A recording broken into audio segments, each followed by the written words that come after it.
You jump and press the circle button.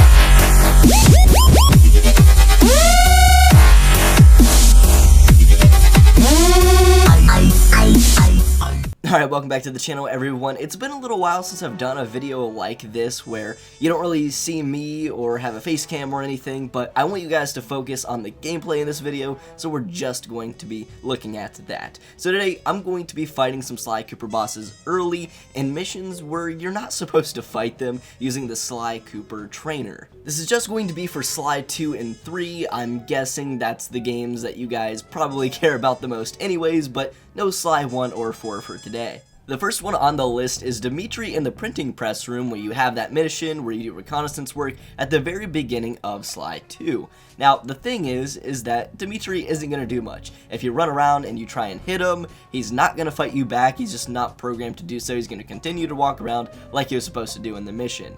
And as you can probably tell, I have a couple of things that you might not have in the game.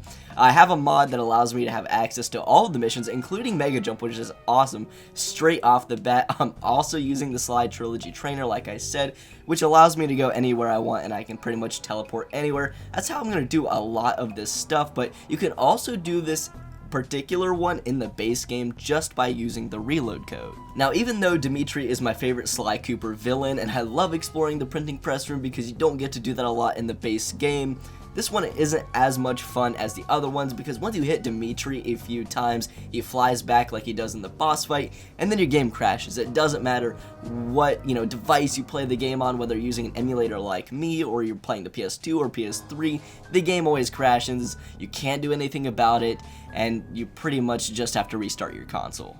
Alright, let's take a little break from Sly 2 and move on to Sly 3. So, in the first mission in Sly 3, Episode 3, you have a mission where you climb to the top of the Black Baron's castle, and at one of the points, you have to try and sneak past the Black Baron in front of these windows that you're looking at right now. And usually, you can't get inside here, but because I have the Sly Trilogy Trainer, I was able to, and for some reason, you're able to hit the Black Baron and interact with him kind of like you are in the boss fight. Like the last one, he doesn't fight back, which is awesome. And he'll actually run out of health eventually and just sort of float midair. The game doesn't crash. This is much better than the whole Dimitri situation, even though I like Dimitri more than the Black Baron. This was just more fun to do because you could actually do more with it. And the thing is that Black Baron, for some reason, stays active. So if you leave this certain area and you try and complete the mission, where you move past the windows, and if you're in the line of the sight of Black Baron, which he is right now because he's frozen, you actually get a job failed. He continues to go sort of look out for you. I don't know why you don't get a job failed while you're inside the castle, but if you move back outside and you move in front of those windows, you get a job failed, which once again makes this one a little bit more fun to play around with than Dimitri, and that's pretty much it. Let's move on to something else. Let's go back to Sly 2. Going back to another reconnaissance mission, we're able to go out and interact with Rajan. This one is a lot of fun. Unlike Dimitri, the game doesn't crash. I don't know why the game crashes when you fight Dimitri, but not any other character, because this is not going to be the last one that we look at from Sly 2.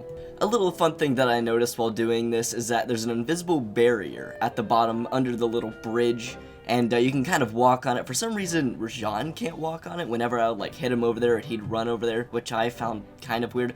Really don't know how that works. And like the other villains in this video, you can actually fight Rajan. He will take damage, and it took me a second to realize, but since the boss fight with Rajan is with Murray, who deals a lot more damage than Sly, it was going to take a lot more hits to kill Rajan here. So what I ended up doing is giving myself infinite gadget power, and then I used the spin electric sort of move, I really don't know what that's called, to add extra hit points and get it done faster. Still took a while, but you can kill Rajan. And like the Black Baron, had a little funny animation with it as well, but after that you can also still take a picture of him and complete the mission, which was probably the best. Continuing on with Sly 2, I went to episode 5 in the very first mission. Once again, we do reconnaissance work. It's sort of a theme at this point with Sly 2 at least.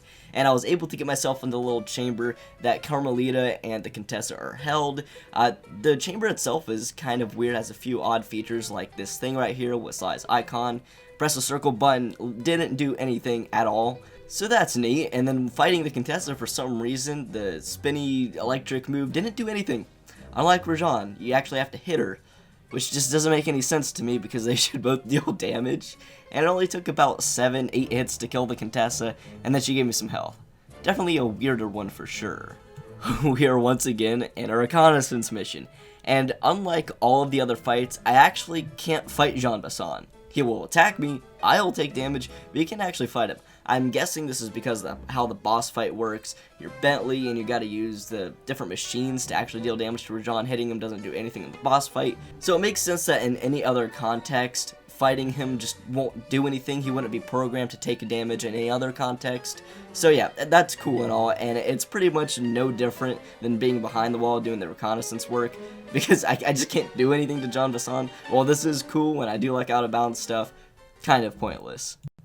That's going to do it for the video, everyone. I hope you all enjoyed. Now, there was one boss fight or potential interaction with a boss before the actual boss fight that I left out, and that is Octavio from Sly 3. I'm going to go ahead and leave this one out because one of my good friends, the Cooper Vault, actually did a video on this on his own channel where he does Sly Cooper glitches. His name actually used to be Sly Cooper Glitches, so it's pretty much what he does on his channel, and did a really cool video talking about the Octavio one. And what's better is that you can actually do it in the base game. You don't need an emulator like I have. So if you guys want to learn how to do it yourself, or just check out that video in general to see how you interact with Octavio before the boss fight, make sure to check it out. The link for that video will be in the description.